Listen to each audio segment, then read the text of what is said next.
Online पढ़ाकू channel में आपका स्वागत है। आज की यह वीडियो विश्व पर्यावरण दिवस पर आधारित है। जी हाँ, आप सबको पता है आज है 5 जून और हर साल 5 जून पर्यावरण दिवस के रूप में मनाया जाता है। अगर पर्यावरण दिवस के इतिहास के बारे में बहुत छोटे शब्दों में बताऊं तो पर्यावरण दिवस पर्यावरण की रक्षा और संरक्षण के लिए मनाया जाता है। इस दिवस को मनाने की घोषणा संयुक्त राष्ट्र ने 1972 में की थी और सबसे पहले पर्यावरण दिवस 5 जून 1974 को मनाया गया।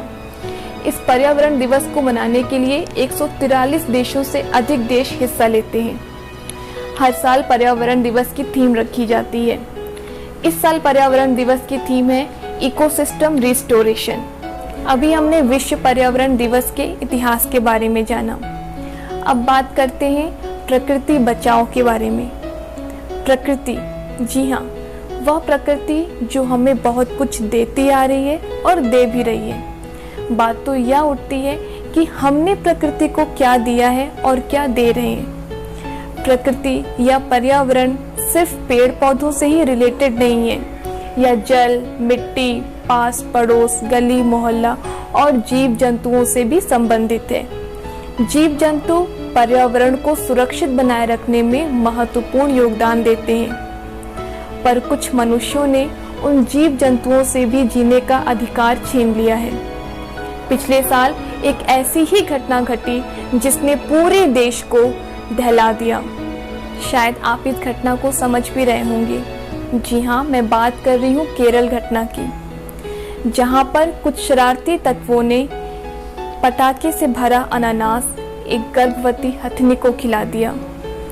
उस पटाखे से भरे अनानास को खाकर उस हथनी का बच्चा भी मर गया और तड़प तड़प कर वो हथनी भी मर गई।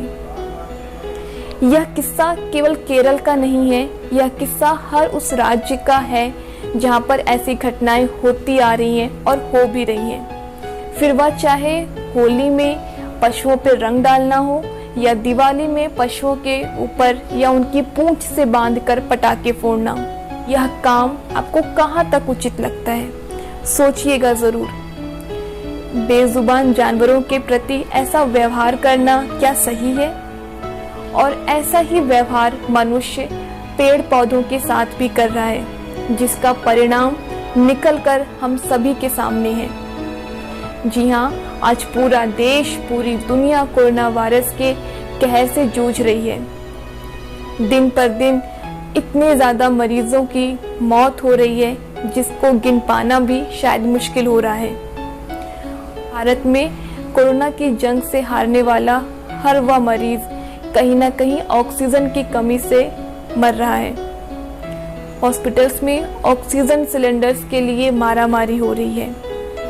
जितनी ज़्यादा संख्या में पेड़ काटे गए हैं, अगर उतनी ही ज़्यादा संख्या में पेड़ लगाए गए होते तो शायद आज ऑक्सीजन की कमी नहीं होती।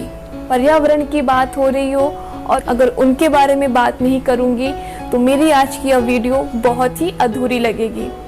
जी हाँ, मैं बात कर रही हूँ वृक्ष मित्र की, यानी कि सुंदरलाल बहुगुणा जी के बारे में। सुंदरलाल बहुगुणा जी ने अपना पूरा जीवन पेड़ों को बचाने में लगा दिया। उन्होंने सबसे पहले चिपको आंदोलन शुरू किया।